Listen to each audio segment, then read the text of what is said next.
So good morning students. Now in continuation of the previous road, I am starting next topic. जो आपने colour code of carbon register बताया था शायद उसका एक पार्ट रह गया था। एक तो हमने इस तरह का डिस्कस किया था जो आपके सामने फिगर है जिसमें रिंग्स बनी हुई हैं और रिंग्स की हेल्प से हम इसकी वैल्यू निकाली थी या वैल्यू दे रखी है तो रिंग्स का कलर बताना था। यही रजिस्टर दूसरी तरह से ऐसे भी हो सकता है जिसमें वो कलरफुल रजिस्टर हो, मतलब बॉडी का कलर हो, एंड पॉइंट का कलर डिफरेंट हो, एक डॉट लगा हो और एक इसमें रिंग लगी हो। अगर रजिस्टर इस तरह का है तो हम इसकी जो वैल्यू पढ़ेंगे वो इस तरह से पढ़ेंगे। यहाँ पर बॉडी का और एंड्स का कलर मिलके सिग्निफिकेंट फिगर देते हैं और डॉट का कलर मल्टीप्लायर और रिंग का कलर टॉलरेंस के बारे में बताता है। तो अगर another colour code for carbon register है तो इसके जो रूल्स हैं वो ये हैं। पहला है the colour of the body gives the first significant figure, second the colour of the ends gives the second significant figure, third the color of the dot gives the decimal multiplier, and fourth the color of the ring gives the tolerance. So in this case for yellow color the value of significant figure is 4 and for red color it is 2, तो 42 हो जाएगा body और and point के मिलकर। अब जो dot का colour है वो है ब्लू, ब्लू के लिए 6 होता है तो इसके लिए जो मल्टीप्लायर है 10/6 आ जाएगा। Plus minus tolerance, gold ring है तो रिंग का कलर गोल्ड होने की वजह से टॉलरेंस की वैल्यू रहेगी 5%, तो ये आ जाएगा प्लस माइनस 5%। तो इस दो तरह से हम इसको रीडिंग वैल्यू बता सकते हैं। तो ये था आपकी कलर कोडिंग। और next topic is series combination of registers. Class 10 में आप लोगों ने आर्टिकल पढ़ा था, यहाँ पर भी इसको दोबारा देख लेते हैं। सबसे पहले बात करेंगे what is series combination of register. So end to end combination of register is known as series combination. यहाँ पर हम देख रहे हैं कि फर्स्ट रजिस्टर का सेकेंड रजिस्टर के फर्स्ट एंड से कनेक्टेड है, सेकेंड रजिस्टर का सेकेंड एंड थर्ड रजिस्टर के फर्स्ट एंड से कनेक्टेड है एंड सो ऑन। इसी तरह से हमारे पास जितने भी रजिस्टर हैं हम इसी तरह से जोड़ते रहेंगे और लास्ट में फर्स्ट रजिस्टर का फर्स्ट पॉइंट को बैठेगी एक प्लेट से और लास्ट रजिस्टर के दूसरी प्लेट को सेल के दूसरी प्लेट से कनेक्टेड है। तो ऐसा कम्बिनेशन बन जाएगा सीरीज कम्बिनेशन ऑफ रजिस्टर। जहाँ कहीं भी इस तरह का सर्किट डायग्राम पता चले बना हुआ हो तो हम बता सकते हैं सीरीज कम्बिनेशन है। अब इसका जो फार्मूला है रिजल्टेंट रजिस्टर का अगर हमें टाइप करना है तो हम एग्जांपल के तौर पर 3 रजिस्टर लेके चलते हैं। मान लीजिए रजिस्टर R1, R2 और R3 हैं, वो उनको सीरीज में कनेक्ट कर दिया जैसे कि फिगर में दिखा रखा है। यहाँ पर सीरीज में कनेक्ट होने पर करंट की वैल्यू सेम रहेगी तीनों रजिस्टर से, R1 से R2 से R3, तो करंट तो सेम होगी लेकिन potential drop across each resistor will be different. मान लीजिए R1 के अक्रॉस V1 है, R2 के अक्रॉस V2 है और R3 के अक्रॉस V3 है। सो नेट पोटेंशियल हमारे पास अगर बात करेंगे तो ये आ जाएगा, नेट पोटेंशियल आ जाएगा V equals V1 plus V2 plus V3। अब इसमें V1 की जो वैल्यू आ जाएगी वो आ जाएगी IR1 और V2 आ जाएगा IR2, V3 आ जाएगा IR3। इसमें I हमने कॉमन ले लिया तो R1 plus R2 plus R3। मान लीजिए इन तीनों का रिजल्टेंट इक्विवेलेंट रेजिस्टेंस हमें फाइंड करना है तो इन तीनों को हटाकर हम एक सिंगल रेजिस्टर लगाएंगे और उसमें करंट अगर I फिल होगी तो V इक्वल्स हो जाएगा I इंटू R। अब इसमें I से I कैंसिल हो जाएगा दोनों तरफ, तो हमारे पास जो फाइनल फार्मूला बचेगा वो आ जाएगा R equals R1 plus R2 plus R3। Next parallel combination of register. इसमें जो फिगर्स हम देख रहे हैं कि सारे रजिस्टर्स इस तरह से जोड़े जाते हैं कि उनका फर्स्ट एंड एक पॉइंट से कनेक्ट हो जाता है और सेकेंड एंड किसी दूसरे पॉइंट से कनेक्ट हो जाता है। तो इसमें 2 ही पॉइंट हमारे पास आते हैं, फर्स्ट और सेकेंड, इनिशियल और फाइनल। तो जिस वजह से 2 पॉइंट होने की वजह से potential difference across each resistor will be same. तो पैरेलल में पोटेंशियल ड्रॉप सेम रहता है और सीरीज़ में करंट सेम रहती है। तो यहाँ पर करंट की वैल्यू डिफरेंट होगी पैरेलल में। जब कोई करंट मान लीजिए इसमें सेल है बैटरी करंट करने के बाद अगर आई करंट फ्लो हो रही है तो वो आई करंट 3 पार्ट में डिवाइड हो जाएगी। R1 में जो करंट जा रही है I1 मान लेते हैं, R2 में जो करंट जा रही है I2 है और R3 में जो करंट जा रही है वो I3 है। तो टोटल करंट हमारे पास आ जाएगी, टोटल करंट इसमें आ जाएगी I equals I1 plus I2 और प्लस I3। अब अगर ओम्स लॉ अप्लाई करेंगे तो पोटेंशियल अप्रॉक्स फर्स्ट रेजिस्टर कितना है V अपान R1, सेकेंड के अगर V अपान R2, थर्ड में V अपान R3, तीनों से V कॉमन ले लेंगे तो 1 अपान R1 प्लस 1 अपान R2 प्लस 1/R3। अब इसमें अगर इन तीनों रेजिस्टर का इक्विवेलेंट रेजिस्टर फाइंड करो तो उसको हटा के, तीनों को हटा कर एक रेजिस्टर लगाएंगे जिसकी वैल्यू अगर R है तो I इक्वल्स हो जाएगा V/R। अब इसमें V से V कैंसिल हो जाएगा दोनों तरफ, और हमारे पास नेट फार्मूला जो बचेगा वो बचेगा 1/R equals 1/R1 plus 1/R2 plus 1/R3। एक चीज़ और बता दें, अगर हमें रेजिस्टर की वैल्यू बढ़ानी है, मतलब फाइनल रेजिस्टेंस इक्विवेलेंट रेजिस्टेंस हमें ज़्यादा लाना है, तो हमें सीरीज़ में कनेक्ट करना चाहिए, क्योंकि उसमें जो रिजल्टेंट वैल्यू होगी वो बड़े से भी बड़ी होगी। और अगर हमें रेजिस्टेंस की वैल्यू कम करनी है, डिक्रीज करना है, तो पैरेलल में कनेक्ट करना चाहिए, क्योंकि इसमें जो नेट वैल्यू आएगी वो छोटे से भी छोटी आएगी। तो ये था आपका सीरीज और parallel combination of resistor. Now you see sources of EMF। So what is the EMF? The electromotive force. EMF का जो पूरा नाम है वो इलेक्ट्रोमोटिव फोर्स है, and it is the maximum potential difference between the two electrodes of the cell when no current is run from the cell. जब cell open form में होता है, हम कोई करंट नहीं ले रहे होते हैं, तो उसका जो पोटेंशियल ड्रॉप होता है, वो उसका बन जाता है EMF ऑफ द सेल। अब बात कर लेते हैं comparison of EMF and potential difference. यहाँ पर हमने दो कॉलम बना दिए, फर्स्ट और सेकेंड। तो इसमें फर्स्ट कॉलम में EMF is the maximum potential difference between the two electrodes of the cell when no current is run from the cell, that is when the circuit is open, जो कि हमने difference में देखा था। और potential difference की अगर बात करेंगे तो it is the difference of potential between any two points in A close circuit. जब हम सर्किट को क्लोज कर लेते हैं, करंट ले रहे होते हैं, तो किन्हीं दो पॉइंट के बीच में जो पोटेंशियल डिफरेंस आएगा वो पोटेंशियल डिफरेंस हो जाएगा जब हम सर्किट से करंट ले रहे होते हैं, मीन्स सर्किट ओपन क्लोज होता है। ओपन के टाइम में EMF और क्लोज के टाइम में potential difference. Second, it is independent of the resistance of the circuit. And potential difference is the proportional to the resistance between the given points. Third, तीसरा point है, the term EMF is used only for the source of EMF, and potential difference is measured between any 2 points of the circuit. Fourth point, it is greater than the potential difference between any 2 points in a circuit. However, potential difference is greater than the EMF when the cell is being charged. तो ये था दोनों में difference. Next, internal resistance of इस cell. Resistance हमने इससे पहले define किया जा चुका है। Resistance means opposition offered in the path of the current. तो ये इंटरनल रेजिस्टेंस जो चाहे वो थोड़ा सा कि किसी सेल या बैटरी के इलेक्ट्रोलाइट के द्वारा जो उसके करंट के पाथ में जो अपोजिशन ऑफर्ड किया जाएगा उसको हम internal resistance of a cell नाम देंगे। So the opposition offered by the electrolyte of the cell to the flow of electric current through it is called the internal resistance of the cell. And what are the factors affecting internal resistance of the cell? Exam में पूछा जाता है, तो ये factors याद रखिए। First factor है, larger the separation between the electrodes of the cell, more the length of the electrolyte through which current has to flow, and consequently higher value of the internal resistance. मतलब दो electrodes के बीच में distance जितना ज़्यादा होगा, internal resistance उतना ज़्यादा होगा। सेकेंड पॉइंट है, greater the conductivity of the electrolyte, lesser is the internal resistance of the cell.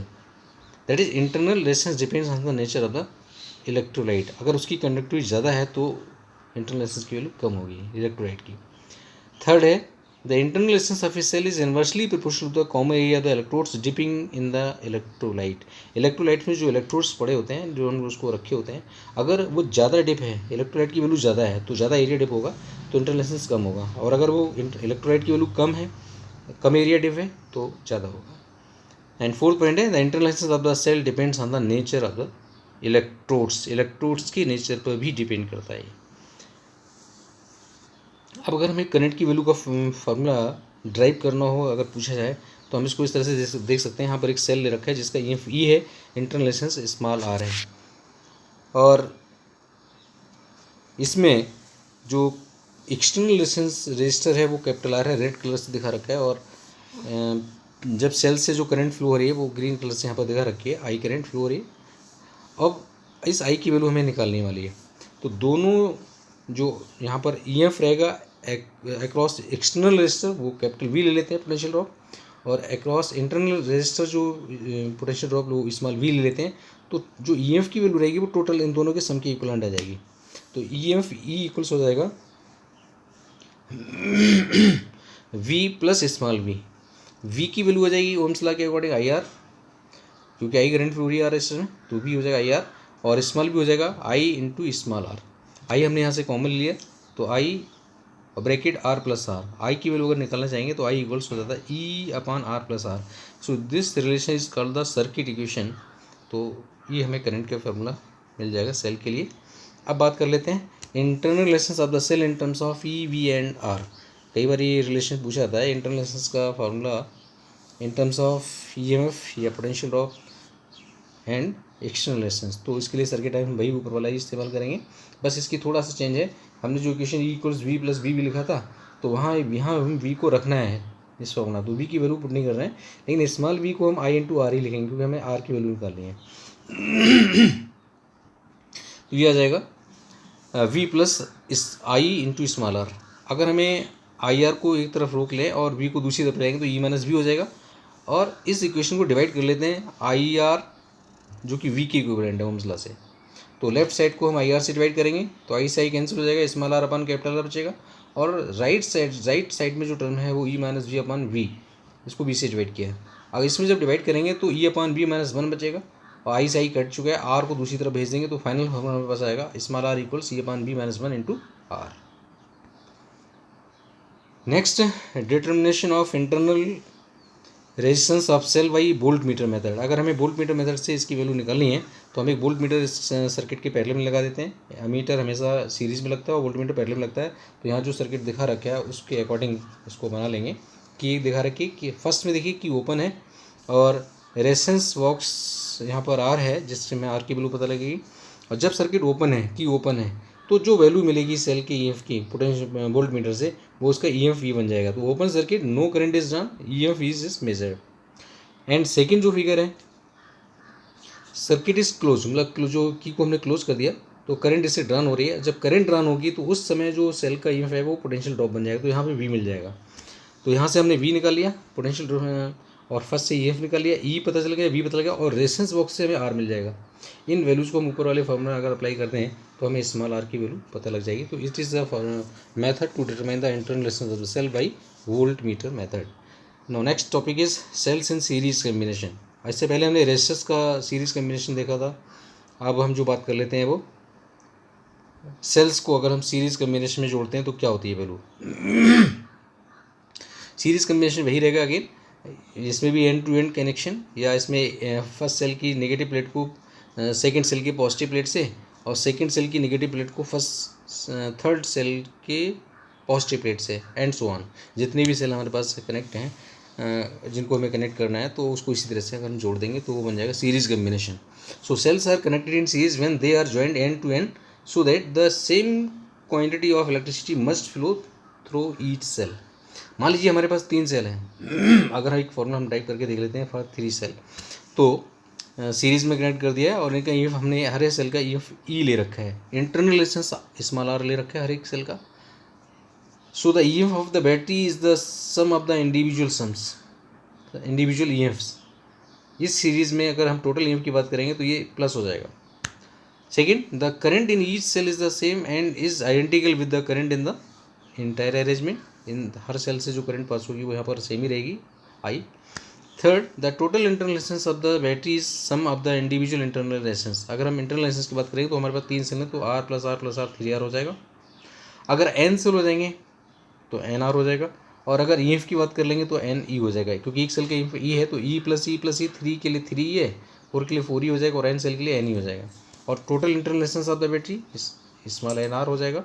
और अगर हम चूंकि स्मॉल जो इंटरनल रेजिस्टेंस है वो एक्सटर्नल रेजिस्टेंस के सीरीज में है तो इसको प्लस कर लेंगे तो total resistance of the circuit हो जाएगा NR plus capital R। Next, अगर हम बात कर लेते हैं करंट का जो फॉर्मूला हमने ऊपर पढ़ा था, करंट था टोटल EMF1 टोटल रेजिस्टेंस, तो टोटल EMF हमारे पास NE अपन NR प्लस R।